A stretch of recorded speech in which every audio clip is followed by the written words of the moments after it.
C'est important, les collègues, de maintenir cette rigueur jusqu'à la fin du mandat pour qu'on puisse assurer la bonne vie démocratique de la commune. Donc nous sommes maintenant en direct, connectés. Je laisse le temps, comme d'habitude, quelques secondes à nos concitoyens pour nous rejoindre et rejoindre la connexion. Voilà, j'espère que tout le monde a pu profiter des vacances de février, a pu se reposer, que vous nous revenez tous en force et surtout en forme, parce que nous avons une année à terminer, encore des beaux projets à faire aboutir pour cette année 2025. Du coup, comme de tradition chez nous, nous dédions à chaque fois la première partie, avant de commencer le conseil municipal officiel, nous dédions la première partie aux questions ou d'ailleurs aux remarques de la population aux élus, à leurs élus. Nous avons des questions qui nous sont parvenues par écrit, que je lirai et auxquelles je me ferai un plaisir de répondre. Mais avant ça, est-ce que dans le public fort nombreux ce soir, est-ce qu'il y a des questions ou des remarques ou je n'en vois pas, donc je vais tout de suite passer à la lecture du document, parce que c'est un mail qui nous a été envoyé avec 3 questions. Alors je vais prendre le temps pour que tout le monde, pour que ce soit bien compréhensible, aussi bien les questions que les réponses. Alors ce n'est pas un inconnu, même s'il n'habite pas la commune, c'est... du coup, une personne que nous connaissons bien depuis le début de ce mandat, puisqu'il s'agit de Michel Valois, qui nous a écrit. Alors, l'historique, pour tout le monde, c'est Michel Valois. C'est un Morsantois qui n'habite évidemment pas la commune, puisqu'il est de Morsan-sur-Orge, et qui s'est longtemps mobilisé pour retarder le début du chantier de collège sur Fleury-Mérogis, sur le terrain municipal, utilisé jusqu'à encore récemment pour des jardins familiaux. Donc, Monsieur Valois nous écrit en préalable. Ce que je vais faire, je vais tout lire, je précise, je vais tout lire et je vais ensuite répondre point par point en détaillant mes réponses, mais j'en ferai au début une lecture exhaustive. Donc, nous prenons acte que le conseil départemental et municipal ne pourra pas tenir les promesses faites au Fleuracumois de l'ouverture du collège pour la rentrée 2024-2025. Les travaux pourraient débuter en 2026, année de renouvellement des équipes communales et départementales, il est écrit, ce qui n'est pas le cas, mais j'y reviendrai. Une ouverture de cet équipement en 2028 dépendra donc des décisions qui seront prises par les nouvelles équipes. La commune et le département ont expulsé les 60 jardiniers et détruit l'espace naturel des jardins familiaux, du bois des Chaqueux. Voilà plus d'un an pour réaliser en urgence, dixit les élus et le tribunal administratif, le collège tant attendu. Nous constatons tous que le site est clos et abandonné. Pourquoi aucun panneau sur le site, ni article dans les journaux de la ville et du département, n'informe la population du devenir de ce site? Ça, c'est la première question. Deuxième question. Le ministère de la Justice, en mars 2023, a mis à la disposition de la commune, dans le cadre d'une convention signée avec le ministre, un terrain pouvant recevoir l'équivalent des jardins détruits. Fait rire de le dire aujourd'hui, alors qu'il s'était nié il y a encore 6 mois de ça. Comme précédemment, le site ayant fait l'objet d'une mise à disposition du ministère de la Justice au profit de la commune est toujours dans le même état. Pourquoi la population et l'association des jardins du Bois des Chaqueux ne sont pas informés du devenir de ce projet pourtant promis par les élus pour la rentrée 2024? Question 3. Quels sont les projets de la commune et de l'agglomération Cœur-Essonne sur 2 sites en friche, les 7 hectares et Verny-Soudet? Alors, du coup, je vais reprendre point par point. Je vais reprendre et le préalable et les 3 questions. Sur le préalable, vous prenez acte, Monsieur Valois, de ce que vous écrivez, que le conseil départemental et municipal ne pourra pas tenir la promesse faite au Fleuracumois de l'ouverture du collège pour la rentrée 2024-2025. Je précise que la rentrée 2024-2025 a été opérée en septembre. Il est donc temps de prendre acte, sachant que c'est toujours à votre image un peu démagogique, voire mensonger, puisqu'on le sait depuis 2023, si on avait voulu ouvrir le collège en 2025, il fallait, comme nous le souhaitions nous, lancer le chantier en 2023. Or, nous n'avons pas pu lancer le chantier en 2023 pour la simple et bonne raison que vous et vos acolytes avez intenté un certain nombre de procédures en justice contre la possibilité non seulement d'entrer sur le terrain, mais également de pouvoir en disposer pour construire un collège. Et donc, ce sont vos nombreux recours qui nous ont fait perdre déjà 2 ans. Les travaux devaient donc non pas commencer en 2023 comme initialement prévu, mais par votre faute devaient démarrer en 2025. J'y reviendrai puisque nous sommes dans une soirée consacrée au ROB, le budget de la commune, mais vous n'êtes certainement pas sans savoir que l'ensemble des collectivités, qu'elles soient municipales, départementales et autres, traversent de grosses difficultés financières dues aux réformes du gouvernement. Ça vous a peut-être échappé. En tout cas, c'est une réalité. Ce qui fait que les travaux auraient dû débuter en 2025 et ils ont été repoussés d'1 an. Et contrairement une fois de plus à ce que vous dites, il y a eu une communication au point même de faire une lettre du maire dans toutes les boîtes aux lettres pour informer non seulement de la décision du département qui est induite par les difficultés financières que rencontre le département et seulement par ça. J'ajoute que cette année que nous perdons, même si de façon conjoncturelle nous trouvons face à des difficultés financières qui font retarder le projet par le département, vous en portez quand même l'entièreté de la responsabilité. Puisque si je fais le point avec ce que je disais précédemment, si le chantier avait effectivement démarré comme nous le souhaitions nous et comme le souhaitait le département en 2023, aujourd'hui nous ne parlerions pas de débuter un chantier ou de le repousser, nous parlerions d'une rentrée qui aurait été effectuée en septembre dernier. Et donc, ou alors dans le meilleur des cas, dans le pire des cas, s'il y avait eu des décalages, nous finirions les travaux. Donc il n'y aurait pas ce souci. Donc ce qui fait que la conjoncture économique du département soit difficile aujourd'hui et fasse repousser les travaux, vous en portez l'essentiel de la responsabilité, vous et pas les autres, contrairement à ce que vous affirmez sans cesse. Je rappelle que c'est ni le département ni la commune qui a mené des actions en justice contre le collège, mais c'est bien le contraire. C'est bien nous qui avons travaillé pour installer ce collège dans les conditions qui étaient les nôtres, et c'est vous qui avez fait entrave à chaque fois. Ensuite, alors je prends donc, c'était pour votre préalable, je prends ensuite, du coup, pour revenir sur votre question 1, vous disiez, nous constatons tous que le site est clos et abandonné. Le site est clos, mais pas du tout abandonné. Et pourquoi aucun panneau ni article dans les journaux n'informe la population? Je l'ai dit, vous n'habitez pas la commune, vous ne pouviez peut-être pas le savoir, mais il y a eu un papier, un courrier, toute boîte aux lettres, et nous sommes là-dedans en toute transparence. Sur la question numéro 2 qui concerne le site conventionné avec la ville par le ministère de la Justice pour y installer les futurs jardins familiaux, nous sommes toujours sur le projet. Néanmoins, je vous renvoie à ce que j'ai dit au préalable et notamment aux difficultés financières que rencontrent toutes les collectivités de ce territoire. De ce territoire, j'entends la France et pas que l'Essonne, avec les réformes gouvernementales, c'est-à-dire soit la hausse de charges sur certains aspects non compensés, soit les diminutions de recettes de l'autre côté. Ce qui amène toutes les collectivités vers des effets ciseaux ou au minimum vers une réduction drastique de leur capacité d'investissement.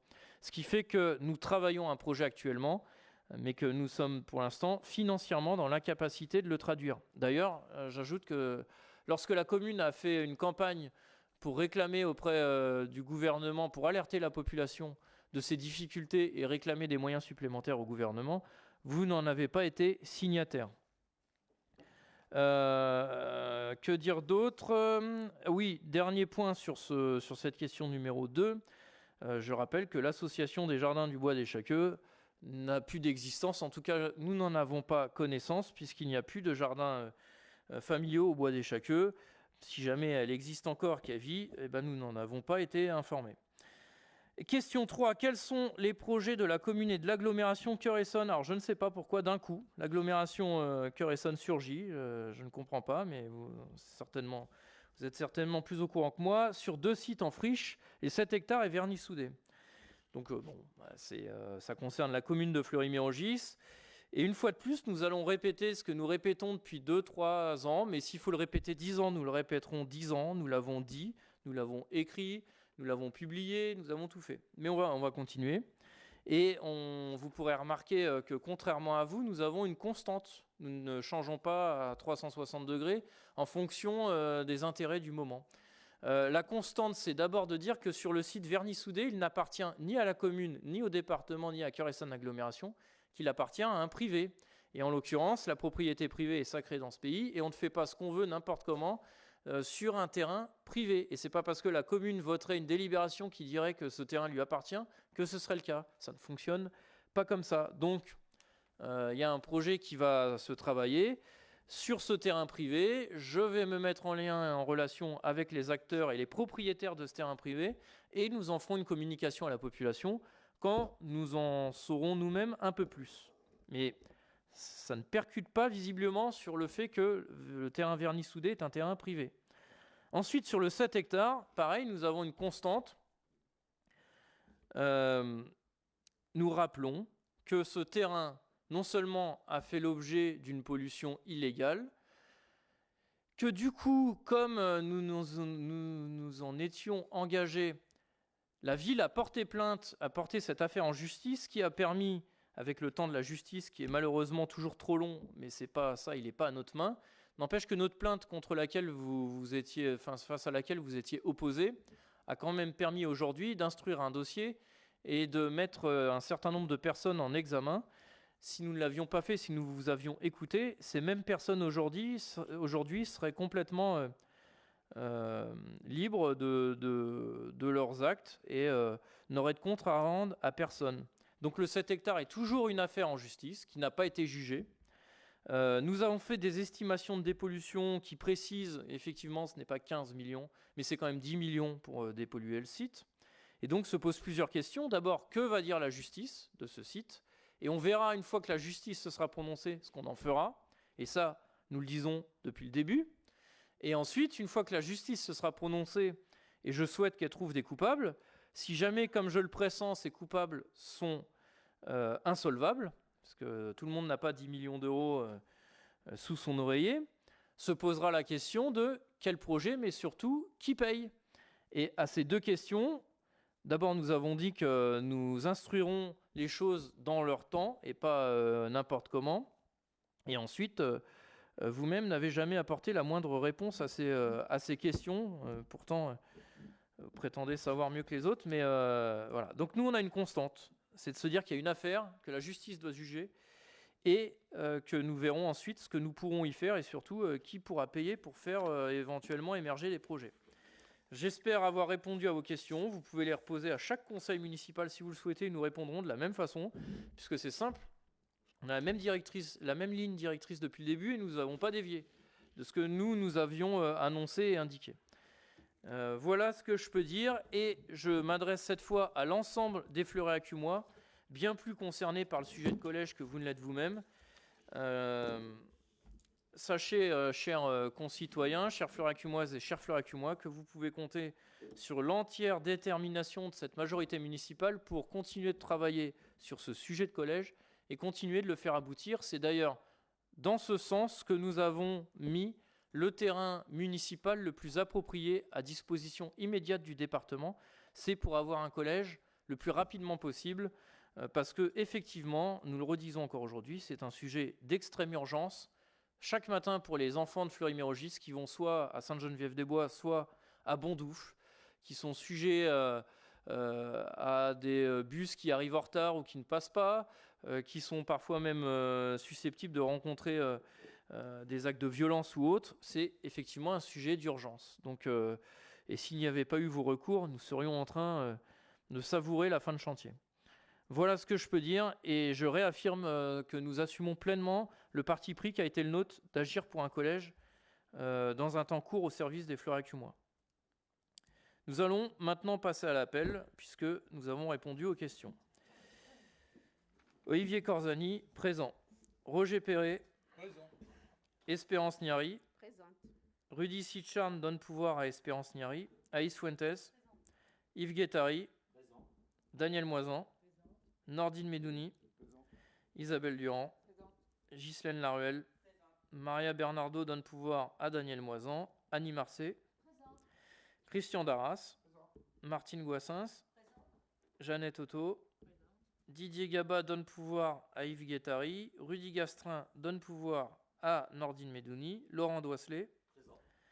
Aline Thiol donne pouvoir à Isabelle Durand. Marie-Gisèle Belzine. Tiffaine Valdéron. Sami Toumi. Absent. Isha Mouba. Mamadou Sakho. Absent. Satital. Mélanie Barbou donne pouvoir à Roger Perret. Julien Corzani donne pouvoir à Olivier Corzani. Madiou Matandia, absent. Sophia Mejri donne pouvoir à Alice Fuentes. Et Albert Lavenette. Et le secrétaire de séance sera Nordine Medouni. Alors, nous avons les décisions. Je n'en ai pas fait un résumé, donc je vais vous les étayer. Il s'agit d'une convention avec la région Île-de-France pour la mise en place des tickets loisirs, la prestation d'assurance garantissant les responsabilités et les risques, signature d'un avenant de prolongation avec la société Récréation, une convention de partenariat en faveur de l'économie circulaire, de la sobriété énergétique et de la lutte surtout contre l'électronisme. Convention, donc là c'est de la culture avec Média Zèbre, pour des ateliers de médiation animale, c'est de la petite enfance avec les crèches et la petite enfance. Une mission de maîtrise d'œuvre pour l'aménagement de services publics dans une coque d'immeuble. Une convention avec l'école des Beaux-Arts de Paris pour le soutien d'un artiste et notamment pour la Marianne de Joséphine Baker que nous avons eu le plaisir de dévoiler aux vœux. Et donc on retrouve ensuite cette même convention avec l'artiste concerné, prestation d'assurance pour les responsabilités et les risques. Ensuite le contrat de cession du droit à la diffusion du film Wall-E que nous avons projeté dans le cadre de la saison culturelle, que nous projetterons le 5 avril prochain. Marché de travaux pour l'aménagement de services publics dans la coque, la fameuse coque vide. Une convention de prestation avec le réseau Mom Art dans le cadre de la semaine des premiers pas, convention de partenariat avec le Théâtre de Brétigny pour un spectacle, convention avec les Pionniers de France pour une formation BAFA qui a permis à 18 jeunes de partir récemment en formation, c'était il y a 2 semaines de ça. La dotation de soutien à l'investissement local, une demande de subvention pour une dotation d'équipement, la DETR, dotation d'équipement des territoires ruraux, signature d'un contrat de mission de maîtrise d'œuvre concernant le terrain synthétique Lacombe, un marché public pour la refonte du site web de la commune qui en a bien besoin, une convention pour l'animation d'un atelier d'un ciné-débat concernant le film Mignonne, et enfin une convention avec l'Emprise Production dans le cadre de la saison culturelle. Voilà, chers collègues, pour les décisions. Amènent-elles des questions ou des remarques? Les mettons pas en voix. Je passe ensuite au procès verbal du dernier conseil municipal, à savoir le 16 décembre 2024. Est-ce qu'il amène des questions ou des remarques? Juste une petite coquille peut-être qui peut s'avérer particulièrement grave, mais je la souligne. Simplement sur le point 6 pour la SKIC FemCop, le titulaire, il manque une petite lettre sur son nom de famille. Non pas qu'il soit susceptible, mais ça pourrait éventuellement générer des tensions sur plusieurs générations, donc je le souligne. Voilà.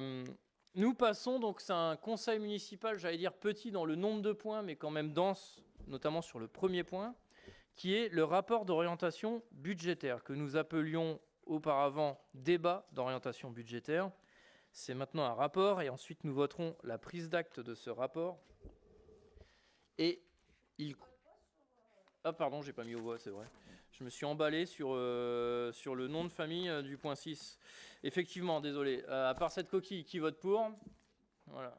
Unanimité, je vous en remercie, avec la coquille qui est levée. Merci pour cette remarque. Donc sur le rapport d'orientation budgétaire, il s'agit de traduire, d'abord de faire un bilan de l'année écoulée, et ensuite de se projeter sur l'année qui arrive, en indiquant nos capacités, nos possibilités financières, comment... au vu du contexte, la municipalité propose d'agir et quels sont les projets qui seront déployés sur l'année. Donc ça demande un peu de temps quand même de présentation. parce qu'on parle quand même du contexte budgétaire dans son ensemble, international, européen, français et local, et on parle ensuite des projets et des finances de la commune. Donc ça nécessite quand même un peu de temps. Je le précise pour préparer tout le monde et pour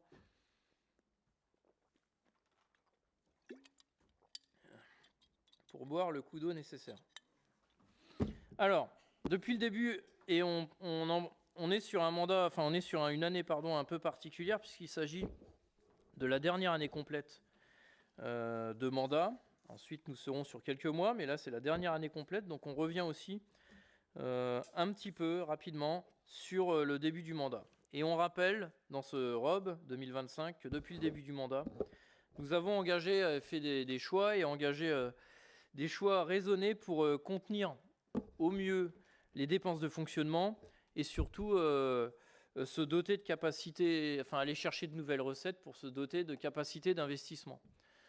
Ça n'a pas été un exercice facile, mais les indicateurs financiers de la commune sont parlants et en peu de temps, puisque finalement un mandat ça dure 6 ans et c'est long et c'est court à la fois, surtout pour redresser les finances, nous avons quand même réussi à obtenir des indicateurs financiers. J'ai déjà eu l'occasion de les développer un peu à cette assemblée, mais qui sont en redressement important, à tel point qu'en début de mandat, en début d'année 2019, aucune banque était disposée à fournir un prêt à la commune. Aujourd'hui, à l'heure où je vous parle, nous avons fait un prêt pour financer une école. Donc entre les deux, on a quand même fait un travail significatif. Et vous imaginez bien que les banques ne prêtent pas parce qu'on est sympa avec eux ou qu'on est souriant, mais ils prêtent sur la base d'indicateurs fiables et objectivés. Donc ça a demandé une rigueur importante et ça nous a permis non seulement d'investir, mais également de développer du service public pour les Fleury-Acumois. Ça, c'est un peu le préambule et le contexte général, mais je pense qu'il est important de le rappeler. Donc nous allons faire un peu sous la méthode du sablier. Nous allons d'abord revenir sur le contexte international, européen, français, pour finir après sur les finances de la commune et les projets de l'année. Donc sur le contexte économique global, et pour faire un focus tout de suite sur l'Europe, selon l'OCDE, la croissance du PIB pour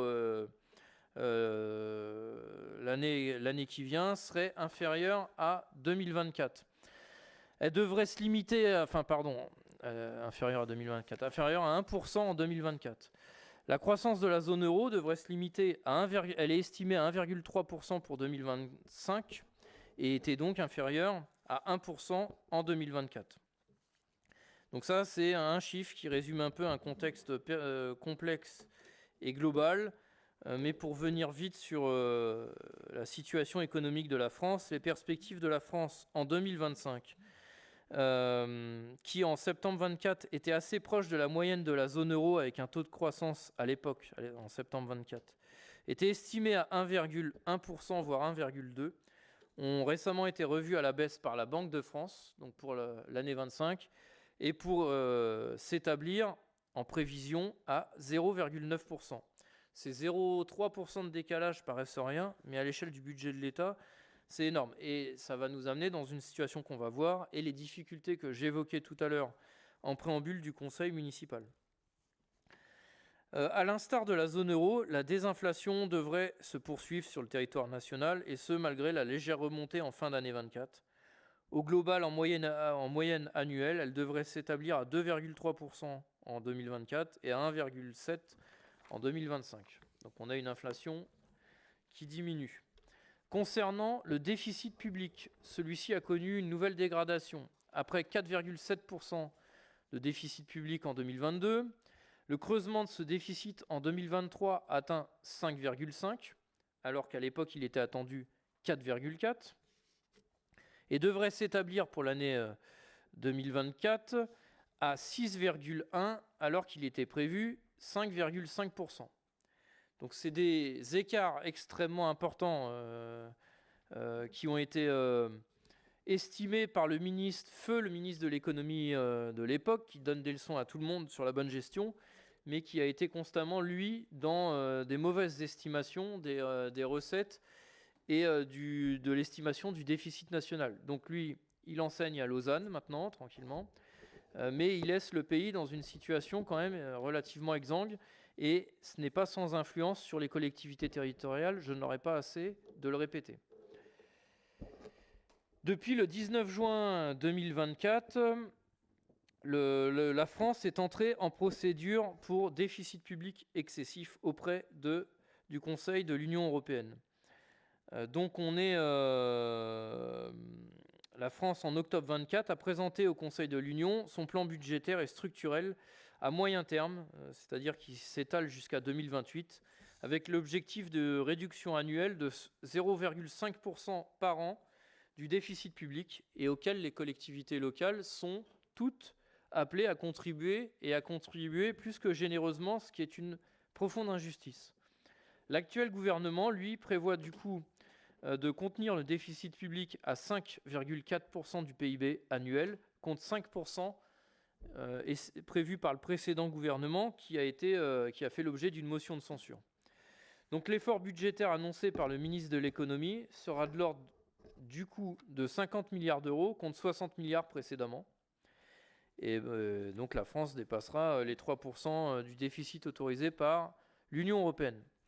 Localement, et après je reviendrai sur la loi de finances, le PLF 2025. Au niveau local, les difficultés financières auxquelles doivent faire face toutes les collectivités, villes, départements, régions, agglos, etc., doivent être impérativement prises en compte dans le cadre de notre budget 2025, puisque vous imaginez bien que ça nous impacte. À l'instar des autres collectivités, la ville de Fleury-Mérogis connaît du coup une évolution de ses dépenses et une diminution de ses recettes, ce qui crée à terme un effet ciseau dans le fonctionnement de la commune, auquel il faut avoir conscience et surtout sur lequel il faut agir dès maintenant pour ne pas arriver dans une situation compliquée. En gros, l'effet ciseau, on va dire que c'est le mur. On sait que si on ne prend pas garde, il y a un mur. Notre responsabilité étant de prendre dès maintenant les mesures responsables pour ne pas arriver dans le mur. Je tiens à préciser que ce mur, il est construit par le gouvernement par toutes les hausses de charges qui ont impacté les communes ou les collectivités au sens large depuis le début de ce mandat. J'ai déjà eu l'occasion d'expliquer la hausse du point d'indice des agents qui était nécessaire mais qui a été décidée mais non compensée. Et là, je vais après développer certaines sommes qui vont considérablement impacter le budget de la ville, tout ça en dehors des choix de la municipalité. C'est des choses qui nous sont complètement imposées. Sur le contexte réglementaire de la loi de finances 2025.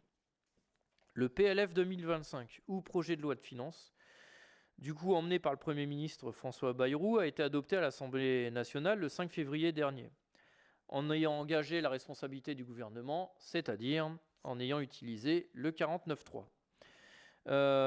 Donc ce PLF 2025 prévoit d'abaisser à 5,4, comme je l'ai dit, du PIB, du produit intérieur brut, le déficit public contre 6,1 en 2024.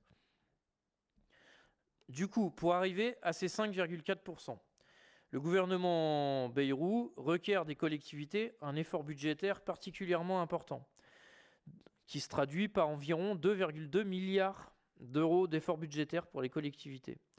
Ces 2,2 milliards sont ventilés de la façon suivante. Un abaissement du fonds vert. Alors pour ceux qui ne savent pas ce que c'est que le fonds vert, c'est de l'aide de l'État aux collectivités pour investir dans le patrimoine et sa rénovation énergétique. En gros, on a des bâtiments, celui-là en est un, on en a d'autres, on a les écoles et autres qui ont été construits il y a fort longtemps et qui nécessiteraient de gros travaux de rénovation énergétique. Et le fonds vert était destiné à accompagner les collectivités pour ces investissements. Donc le fonds vert est abaissé de près de 1,5 milliard d'euros. Donc vous imaginez l'impact. Ensuite, la mise en place d'un dispositif dit pudiquement de lissage des recettes fiscales de 3000 collectivités. En gros, pour le faire simple, Fleury-Mérogis sur ce coup-là n'est pas concerné, mais d'autres collectivités le sont. Il s'agit d'aller capter des ressources au sein de 3000 collectivités pour environ une économie d'environ 1 milliard d'euros. On prend de l'argent dans la poche de 3000 collectivités. On en a certaines en Essonne. Sont aussi confirmés le gel de la TVA en 2025 Et donc le maintien à l'état actuel de la FCTVA, ça c'est important pour nous, puisque derrière le FCTVA, c'est de la ressource en investissement pour la commune qui du coup diminue. La DGF, alors la dotation globale de fonctionnement, ça c'est de la ressource de fonctionnement dans les caisses des collectivités, et elle est augmentée à l'échelle nationale de 150 millions d'euros. Sauf qu'on pourrait se féliciter d'une augmentation de la DGF, bon, bien qu'elle soit très mineure, 150 millions à l'échelle de l'ensemble des collectivités, c'est loin de couvrir la hausse de toutes les charges, mais ces 150 millions, en fait, sont à coût zéro pour l'État, puisqu'ils viennent de ce qu'on appelle la DSIL, qui est une dotation de soutien à l'investissement. Donc en fait, l'État dit, on enlève 150 millions dans l'investissement et on le met dans la DGF. Et après, il dit aux communes, on vous augmente la DGF. Ce qui est en partie vrai, mais on nous retire de l'autre côté. Donc, bon. On a la hausse de la péréquation qui est maintenue avec 150 millions sur la dotation de solidarité rurale, la DSR, et 140 millions sur la DSU, la dotation de solidarité urbaine. Mais ça, c'est prélevé, pareil, sur une autre dotation. Donc en fait, ce que l'État augmente d'un côté, il le baisse de l'autre, mais il n'y a aucune augmentation nette. Je l'ai dit tout à l'heure, les montants de la DSIL, donc la dotation DSIL DETR, des dotations d'investissement, diminuent. Pour Fleury-Mérogis, d'abord les faits marquants, et ensuite on viendra sur le contexte. Les faits marquants de l'année 2024. Pour revenir sur quand même un petit retour en arrière, parce que les événements passent, et on passe vite à autre chose. Mais sur l'année 24, ça a été quand même l'année, on l'a dit plusieurs fois, une année particulièrement importante pour Fleury-Mérogis, où on a vu la fin des travaux et l'inauguration de l'école Baker, d'une nouvelle cuisine centrale et d'un nouveau centre de loisirs, qui a vu les travaux de rafraîchissement de la mairie et notamment des la première phase de remplacement des huisseries, menuiseries, peinture et auvents. Il y en a une deuxième phase qui se terminera cette année. La fin des travaux pour la transformation de la crèche familiale en multi-accueil avec son inauguration. La mise en fonction de la vidéoprotection, et donc la fin des travaux complète est prévue pour courant 2025, puisque nous allons raccorder notre réseau de vidéoprotection à la gendarmerie, à Évry. La fin des travaux et l'ouverture du centre social, les travaux de rénovation du vestiaire rugby, même si visiblement il y a quelques sujets qui se posent, l'acquisition d'un local pour un futur centre de santé et le lancement des premières études pour débuter des premiers travaux cette année. La deuxième édition, l'année dernière, de la démarche Dessinons Fleury, où on a eu de nombreux participants avec beaucoup de propositions pour notre commune. La rénovation de la place Albert Camus et le lancement du premier réveillon, Nouvel An, Réveillons ensemble. Quand même, tout ça sur l'année 2024. Avant de débattre sur les projets ou sur les investissements futurs, il convient pour nous de présenter l'atterrissage budgétaire prévisionnel pour l'exercice 2024. Un petit élément de contexte. D'abord, je tiens à souligner tout le travail et tout l'investissement des services pour élaborer ce budget, parce qu'on a eu quand même assez longtemps un service finance relativement démuni, où il y avait peu ou pas d'agents. On a aujourd'hui le plaisir d'avoir un service finance au complet, mais le service a dû réaliser tout le travail de comptabilité et de clôture des comptes, plus d'élaboration du budget entre octobre 2024 et on dira mi-février 2025. Donc à peine 4 mois, même pas, pour clôturer l'année et réaliser ce budget. Donc je tiens à souligner tout le travail réalisé pour que nous puissions présenter ce ROB. Sur le fonctionnement en dépenses sur l'exercice 2024, le taux de réalisation des dépenses réelles de fonctionnement est de 90% par rapport à ce qu'il a été budgété, et donc est supérieur à celui constaté en 2023 qui était à 86%. Dans le contexte de persistance de l'inflation qui impacte des postes comme les fluides, donc le chauffage, notamment le gaz et autres, l'alimentation, les marchés de fourniture, enfin tout ça. Cumulé à l'ouverture des nouveaux équipements, j'en ai parlé tout à l'heure, la nouvelle école, la cuisine centrale, le centre social, la crèche, etc. Les dépenses de fonctionnement réelles ont augmenté. Elles ont été exécutées malgré tout dans le périmètre budgété et donc affichent des taux d'exécution performants. Je vais vous donner quelques chiffres et quelques taux.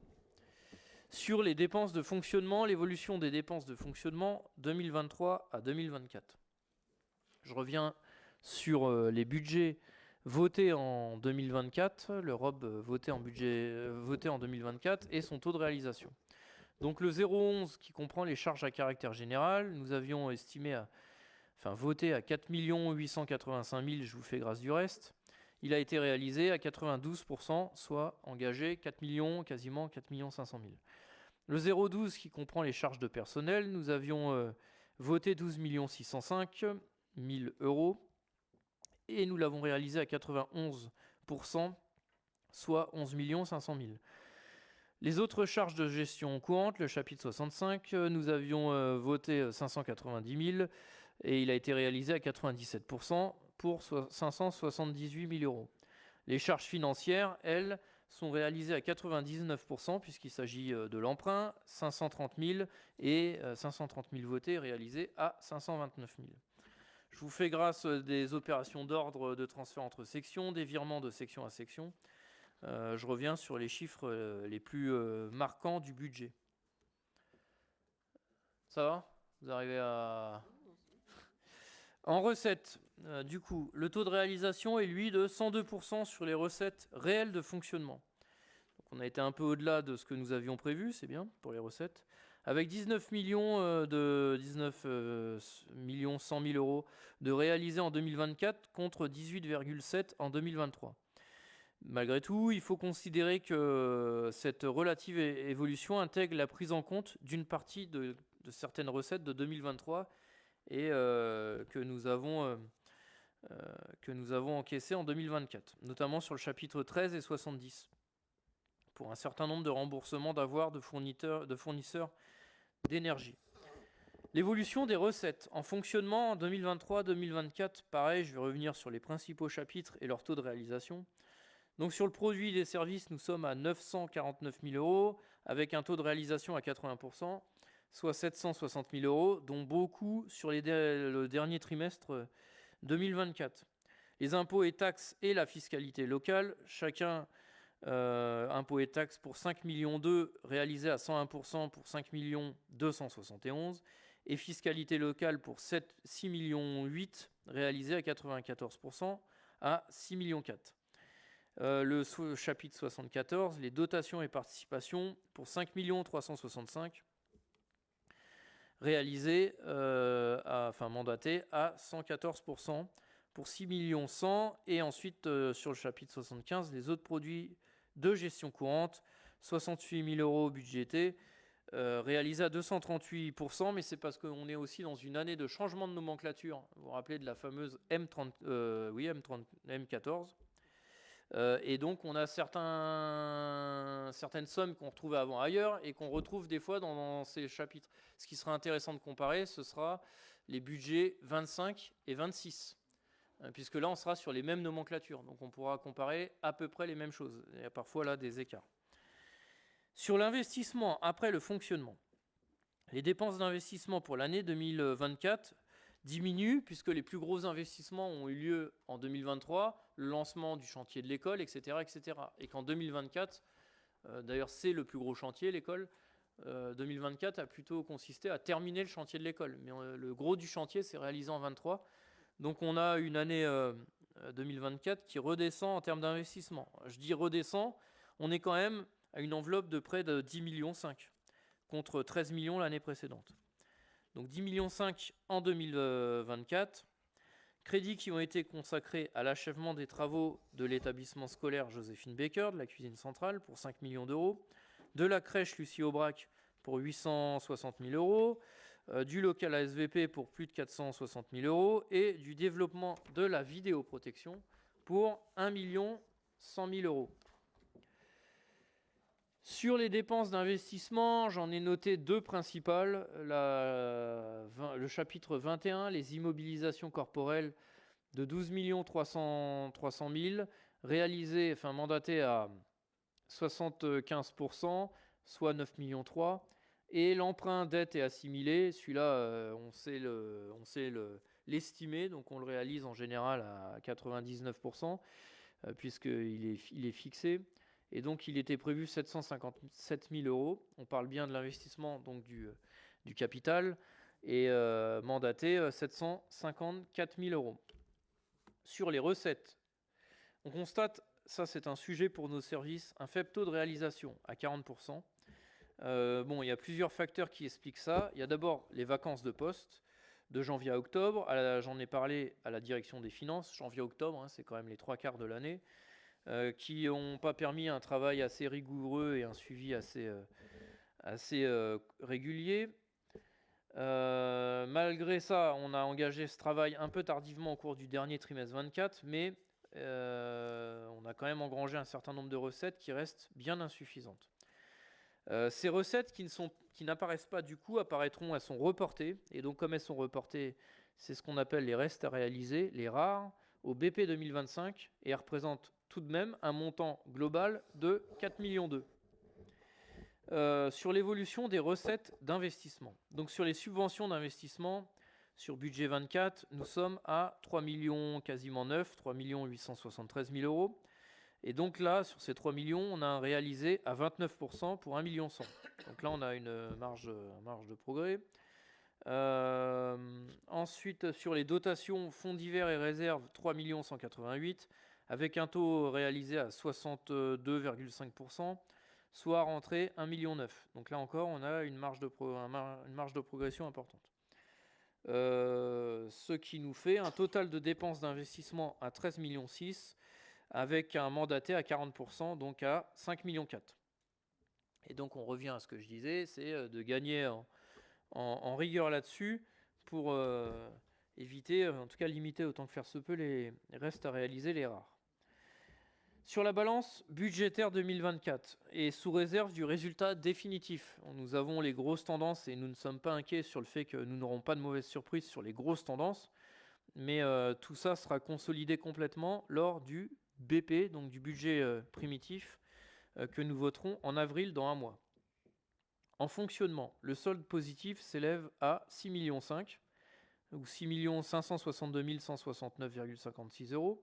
Et en investissement, le solde 2024 hors reste à réaliser s'élève à moins 5 millions 9. Donc 6 millions 5 d'un côté, enfin plus 6 millions 5 d'un côté, moins 5 millions 9 de l'autre. L'excédent hors reste à réaliser s'élève donc à 1 550 000.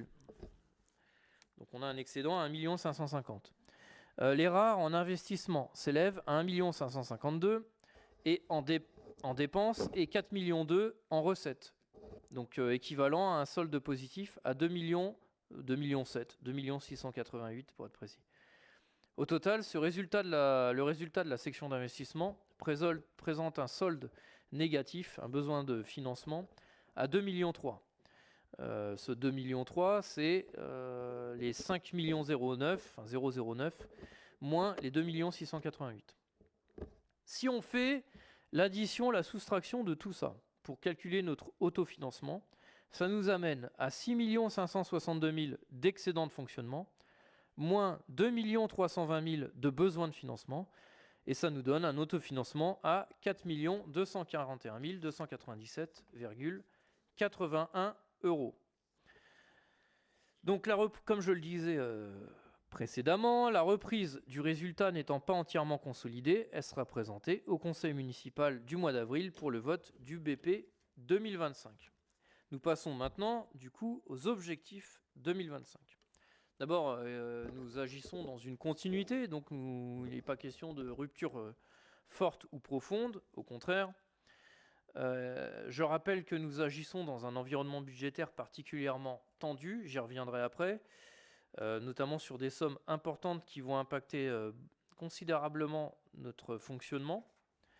Et je rappelle également que contrairement à l'État, nous ne pouvons pas voter de budget en déséquilibre. Nous votons des budgets équilibrés, ce qui veut dire que nous ne votons que ce que nous pouvons faire. Et ce que nous ne pouvons pas faire, nous ne le faisons pas.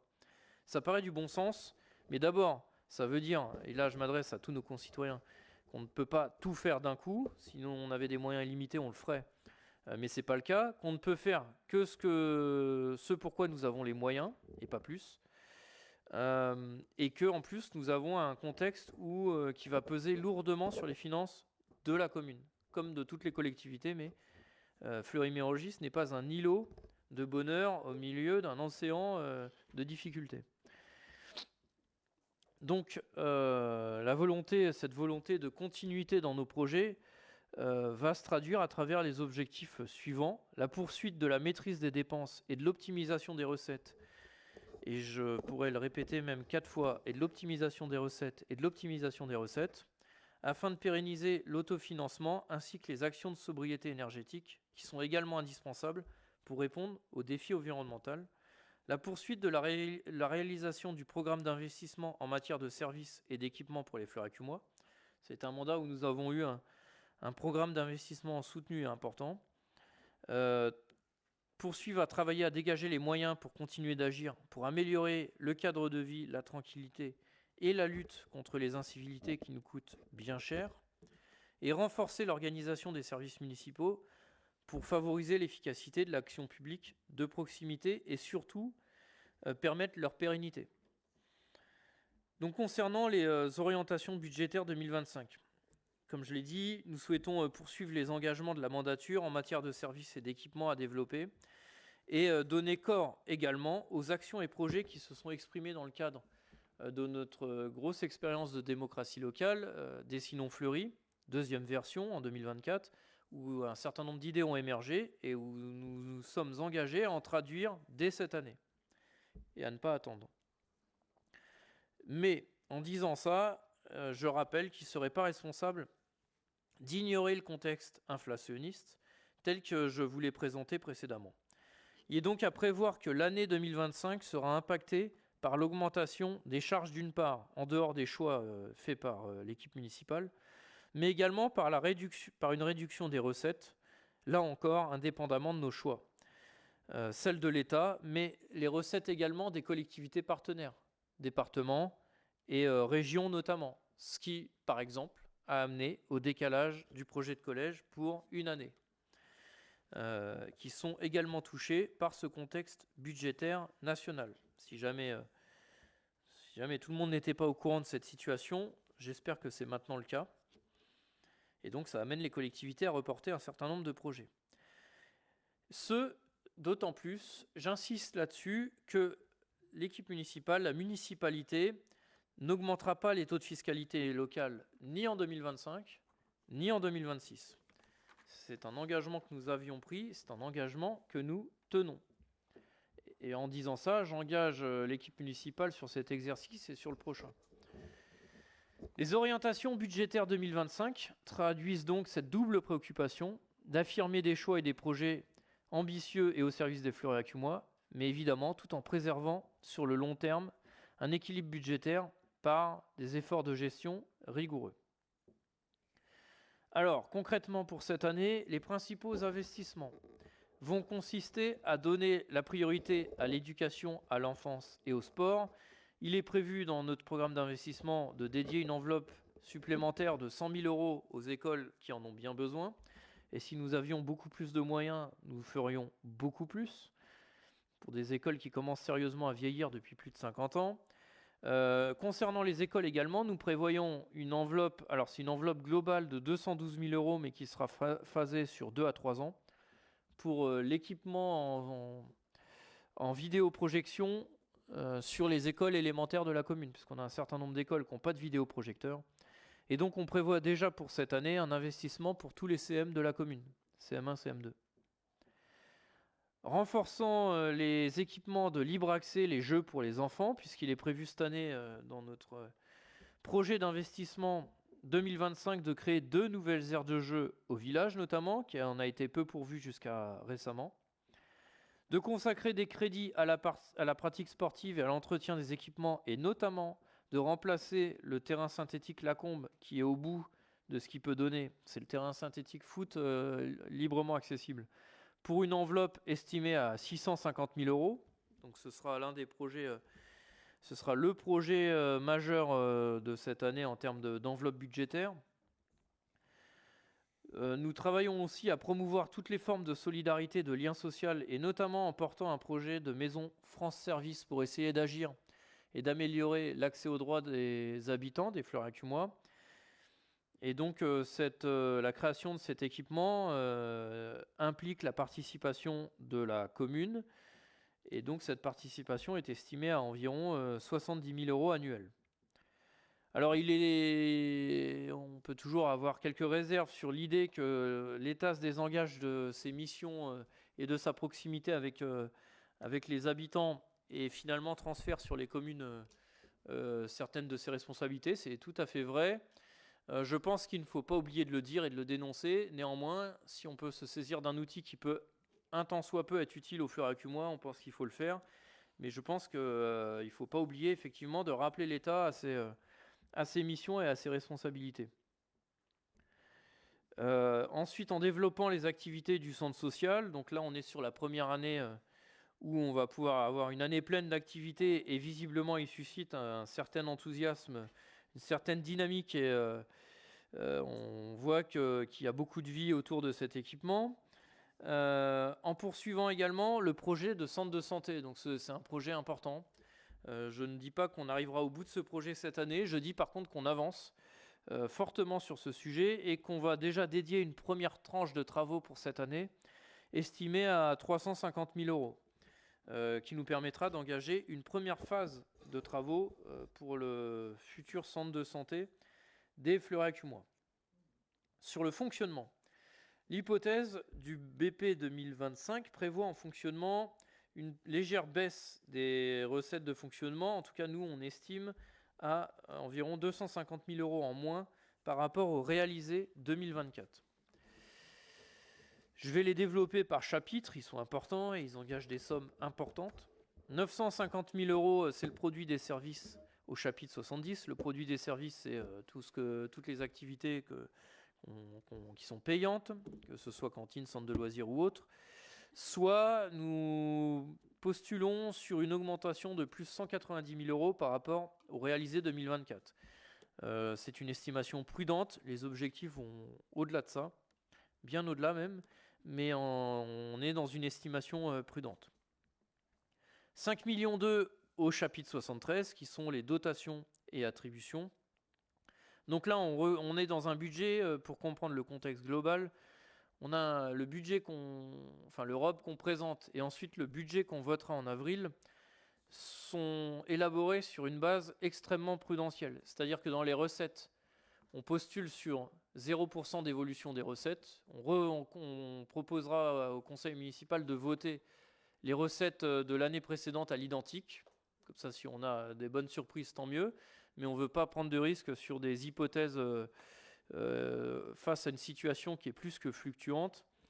Et on est donc sur, après, les dépenses que nous pouvons faire. Donc on est sur un budget normalement extrêmement prudent. C'est le cas du coup du chapitre 73 pour les 5 millions d'euros, où nous proposons d'inscrire le montant réalisé en 2024. Sur le chapitre 731, la fiscalité, pareil, il est estimé, évalué, envisagé à 6,4 millions. Et donc là, comme je l'ai dit tout à l'heure, la municipalité n'augmentera pas ses taux en 2025 ni en 2026. Et par conséquent, on propose de reconduire le montant réalisé en 2024, ce qui est extrêmement prudentiel. On peut postuler que les bases vont un peu évoluer. Nous, en tout cas, nous n'augmenterons pas la fiscalité, et comme le contexte est quand même plutôt inquiétant, on reconduit l'identique. Ensuite, 4,8 millions au chapitre 74, les dotations et subventions. Là, on propose même de diminuer d'1,2 million les subventions estimées par rapport au réalisé 2024. Comme je l'ai dit, on a beaucoup d'incertitudes sur la DSU, la DSR et autres, et donc là, on envisage une baisse. En dépenses de fonctionnement, à l'inverse, on envisage quelques hausses. Donc, le montant global du BP de fonctionnement est estimé à plus de 2 millions par rapport au réalisé 2024.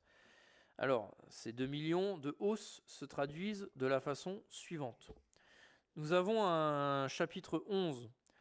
Donc là, c'est les fluides, eau, gaz, électricité et autres, que nous estimons, nous, à quasiment 5 millions d'euros, 4,4 millions 4 970 000. Et là, ça correspond à une hausse de plus 940 000 euros par rapport au réalisé 2024. Nous estimons à 880 000 euros au chapitre 65, les autres charges de gestion courante. Là, on a une augmentation qui s'explique principalement par les frais liés à nos opérations et par l'augmentation de la participation de la ville à la prévention jeunesse. Je m'arrête une petite seconde là-dessus. La prévention jeunesse, notamment la prévention spécialisée. On a un certain nombre de territoires en Essonne qui sont reconnus politiques de la ville et qui peuvent donc bénéficier de la prévention spécialisée et d'un appui financier du département pour cette prévention spécialisée. Chez nous, l'association qui agit sur ce champ, c'est le CEPFI. On avait donc jusqu'à il y a quelques mois un poste et demi prévu sur Fleury-Mérogis pour la prévention spécialisée. Au vu du focus qu'on a essayé de mettre sur la jeunesse, des difficultés qu'on a pu rencontrer parfois sur ce mandat, il avait été convenu avec le département de doubler les effectifs dédiés à Fleury-Mérogis, donc de passer de 1,5 à 3 temps plein. À l'époque, le département finançait 70% de ces 3 postes et la commune les 30% restants. Depuis, vu ce que j'indique sur le contexte financier et budgétaire global, le département, parmi les mesures, on a vu qu'il a prévu de reporter quasiment l'ensemble de ses investissements, mais il retravaille aussi les sujets liés au fonctionnement.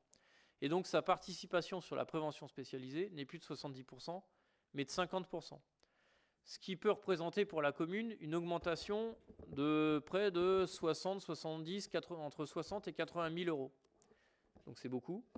Donc là, c'est un exemple des conséquences du retrait du contexte budgétaire global qui impacte une collectivité, qui vient impacter elle-même les finances de la commune par effet de cascade. Je le dis parce que tout ça n'est pas neutre. J'en étais donc au chapitre 65. Je passe au 66 qui sont les charges financières. Donc là, c'est l'emprunt, très, très simplement, qui est un peu en baisse par rapport à l'année précédente parce qu'il y a un prêt qui vient de s'éteindre. C'est un petit prêt qui vient de s'éteindre, mais néanmoins, c'est toujours bon d'avoir un prêt qui s'éteint à une baisse, mais ça reste important. Celui-là, en tout cas, on est en capacité de l'estimer puisqu'il fait l'objet de quelque chose de signer, donc de contractualiser. On estime une baisse substantielle au chapitre 68, les provisions pour risque, qui représentent une baisse, alors on le chiffre à 100 000 euros, ce qui représente une baisse d'environ 70% par rapport à 2024. Et tout simplement, pourquoi on décide de baisser? Parce que les principales opérations sont ou achevées ou en cours d'achèvement. Sur le chapitre 12, le plus gros, le plus important, là, on postule sur une hausse de plus 940 000 euros pour arriver à 12 350 000 euros par rapport au réalisé 2024. Pourquoi cette hausse? Donc, que vous compreniez, le chapitre 12, en gros, c'est le personnel. Je vais le dire un peu comme ça, c'est pas exactement que ça, mais c'est quasiment que ça. Pourquoi? Parce que d'abord, il y a des créations de postes pour les nouveaux équipements. On a fait un centre social, il y a des agents, on a fait de la vidéoprotection, il y a aussi des agents, il y a du fonctionnement. Bon.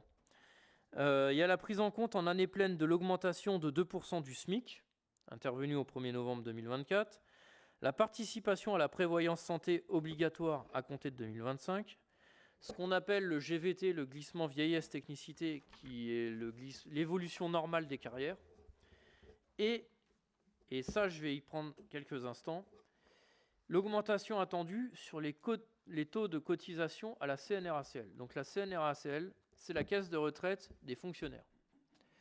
Alors, je m'arrête quelques instants sur déjà un petit rappel historique. Historiquement, la CNRACL a été longtemps bénéficiaire et donc elle a été appelée par les gouvernements successifs à contribuer aux autres caisses qui étaient déficitaires. Ça, il faut le savoir, et ça date depuis les années 70, donc de plus de 50 ans. Donc depuis 50 ans, la CNRACL, Caisse de retraite des fonctionnaires, contribue au privé. Ce qui fait, par un biais indirect, encore une contribution détournée du public vers le privé. Ça, c'est un premier aspect. Ensuite, il y a un deuxième aspect, c'est qu'on est dans une période historique où on a de plus en plus de fonctionnaires effet baby-boom qui vont en retraite et pas toujours autant de fonctionnaires embauchés, donc qui cotisent. Et notamment avec un peu la déréglementation de la fonction publique, on a aussi les collectivités engagent de moins en moins de titulaires de la fonction publique. Ça, c'est un effet de contexte. Maintenant, par rapport à cet effet de contexte sur la CNRACL, la caisse de retraite des fonctionnaires, que dit le gouvernement actuel du budget qui a été voté en 49.3 ? Il dit les collectivités, toutes, vont leur cotisation va être augmentée de 3 points, sur 4 exercices. C'est-à-dire 3 points cette année, 3 points l'année prochaine, 3 points l'année d'après, 3 points encore après. Donc ça fait chaque année des sommes importantes. Pour Fleury-Mérogis, cette augmentation représente environ 140 000 euros par an, chaque année. Ça veut dire, dans notre budget, on fait plus 140 000 euros cette année, indépendamment de tout ce qu'on peut décider nous. Plus 140 000 l'année prochaine, ça fait 280, et à la fin des 4 ans, on est quasiment à 600 000 euros.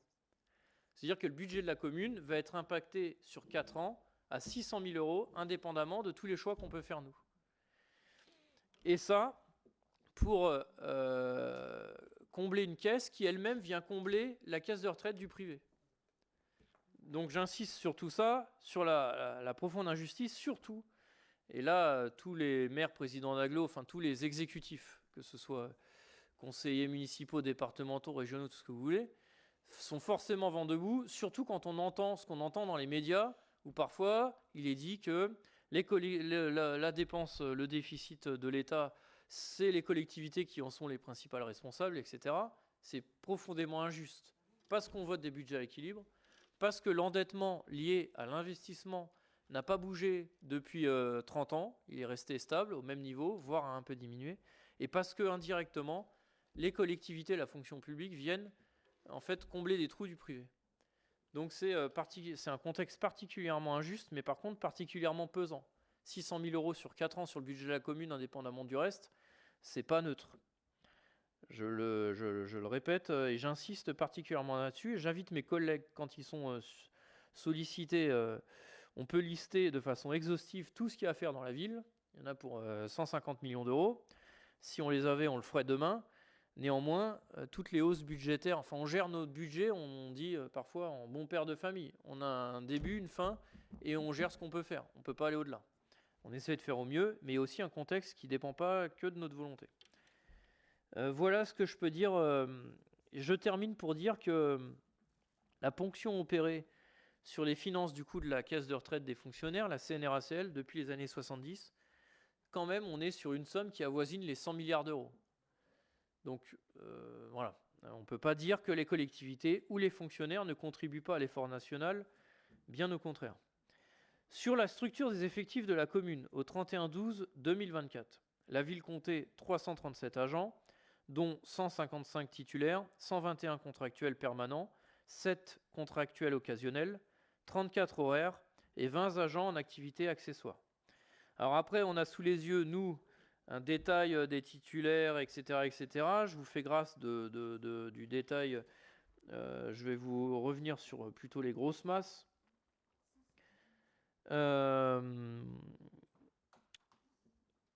Donc sur rapporté au nombre d'agents permanents, total s'élève à 276 et on compte 56% de titulaires de la fonction publique, où prédominent les filières techniques et de l'animation, qui sont à eux deux qui comprennent 215 agents, parce que ce sont des services qui, comme l'enfance ou autres, qui demandent beaucoup de personnel.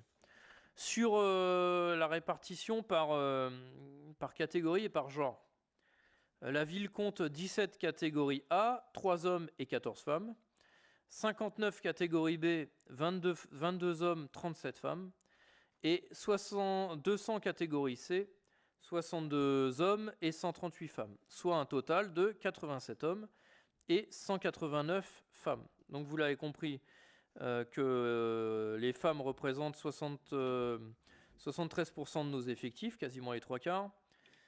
À la lecture de ce tableau, on constate également que le nombre de femmes progresse dans l'encadrement, ce qui est toujours une bonne chose. Comment ? À Fleury, c'est quand même une belle tradition. Revenir ensuite sur la structure de la dette. Je peux vous donner l'hypothèse BP 2025 en investissement, mais les recettes d'investissement donc sont estimées à 200 000 euros pour le FCTVA, à 4,2 millions pour les rares, les restes à réaliser que j'évoquais plus haut, à 223 000 euros pour le fonctionnement reporté et des recettes d'amende qui doivent être réinjectées dans la prévention routière et la sécurité à 130 000 euros. Pour les dépenses d'investissement, donc on est à 662 000 de remboursement du capital, on est à 1,5 million de dépenses en rares, à 25 000 sur le chapitre 10 en provision et à 3 millions sur les chapitres 20 et 21. Où on retrouve les opérations que je détaillais précédemment. Sur l'évolution de la dette, donc nous avons de magnifiques graphiques sous les yeux. Tout ça pour vous dire qu'il nous reste 13 millions en capital restant dû, avec un taux moyen à 3,72%. Et que surtout, ce qui est important, c'est que nous avons une dette qui est, alors, selon la charte Gisler, la dette du budget principal de la ville de Fleury-Mérogis demeure classée à 100% comme une dette saine, puisque nous avons fait le choix de ne pas avoir de taux variable, et donc nous avons une dette qui est saine, elle est à taux fixe. Même si il y a quelques recommandations qui disent que la ville pourrait aller jusqu'à 25% de son portefeuille à taux variable, mais en tout cas nous avons une dette qui est saine. Voilà ce que je peux dire pour cette présentation d'Europe que j'ai essayé de faire la plus claire, concise possible. Chers collègues, est-ce qu'il y a des questions, des remarques qui me laissent le temps de boire quelques gorgées ?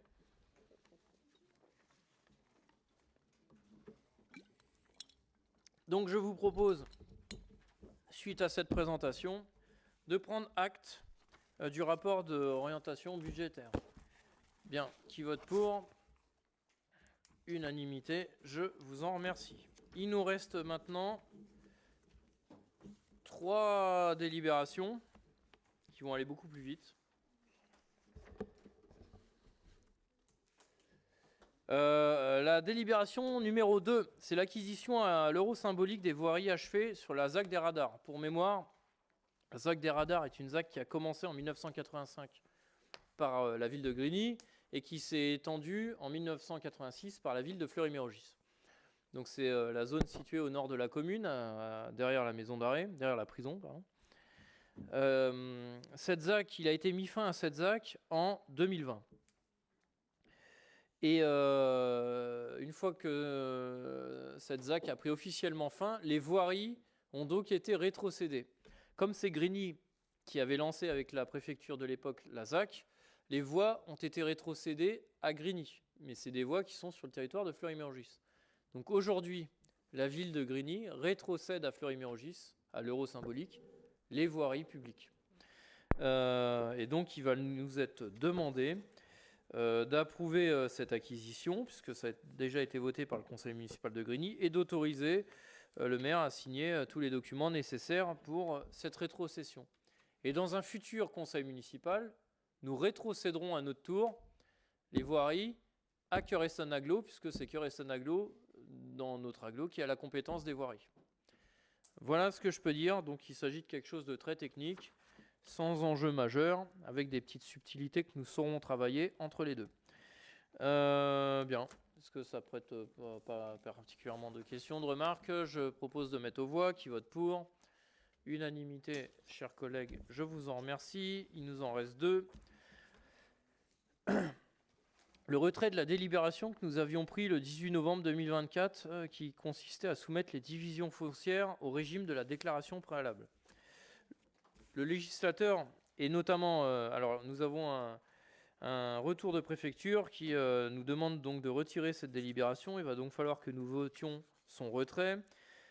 Et elle s'appuie notamment sur le fait que le législateur a considéré qu'il convient de limiter l'atteinte au droit de propriété par l'usage de la déclaration préalable qu'au strict but d'intérêt général. Notre but à nous était de se doter d'un outil, certainement incomplet, mais au moins de se doter d'un outil pour préserver le caractère village. La préfecture considère donc que nous limitons trop l'atteinte au droit de propriété et donc nous demande de retirer. Elle considère que dans le cas présent, notre délibération n'est pas justifiée. Du coup, nous sommes sollicités conformément à la demande des services préfectoraux pour procéder au retrait de cette délibération. Nous allons donc voter ce sujet-là, mais nous maintiendrons évidemment l'objectif qui est celui de préserver le caractère village et de ne pas le laisser à tous les vautours qui pourraient s'y intéresser. Nous avons réussi jusqu'à maintenant et nous nous doterons d'outils quand ce sera le moment, notamment à travers notre futur plan local d'urbanisme, où nous devrons à ce moment-là nous donner les outils nécessaires pour préserver ce qui peut être fait. Voilà. En attendant, je vous propose donc le vote pour le retrait de la délibération du 18 novembre 24. Qui vote pour ? Unanimité, chers collègues, je vous en remercie. Et enfin, il s'agit des tarifs sur la restauration adulte. Alors, pour faire un bref rappel historique, concernant les agents municipaux, la commune participe à 50% de leur restauration pour ceux qui utilisent la restauration collective derrière nous à l'ESRP Jean Moulin. Cette participation à 50%, en 2018, lors de la première convention signée, correspondait à 4 €, puisque le repas était facturé 8 € par le SRP Jean Moulin. Depuis, nous avons refait une convention, parce que les prix ont augmenté. Donc aujourd'hui, le SRP nous facture les repas à 10 € le repas. Comme nous sommes toujours à une participation à 50%, ça nous met à 5 € pour la participation de la commune et 5 € pour la participation des agents. Mais nous avons aussi une demande de la part de certains enseignants qui souhaiteraient pouvoir bénéficier des repas préparés par la cuisine centrale. Donc là, je me déporte de l'ESRP derrière nous et je vais dans les écoles où certains enseignants souhaitent pouvoir se restaurer à travers notre cuisine centrale, et donc nous donnons suite à cette demande en proposant le même fonctionnement, c'est-à-dire on leur propose la même tarification, c'est-à-dire 5 € par repas. Voilà. En sachant que ça nous coûte bien plus, mais on fait une péréquation de forme, j'ai envie de dire. Voilà. Je vous propose de le voter, de mettre aux voix. Qui vote pour ? Unanimité. Je vous en remercie. Chers collègues, je vous remercie pour votre présence et votre attention soutenue. Je vous souhaite à toutes et tous une très bonne soirée, ainsi qu'à vous, chers Fleurac et moi. Au plaisir de vous croiser et de mener nos derniers projets pour notre dernière année complète de mandat, en nous inspirant de tout ce que vous avez pu nous dire à travers Dessinons Fleury. À très bientôt et on se voit le 8 mars pour la Journée internationale des droits des femmes.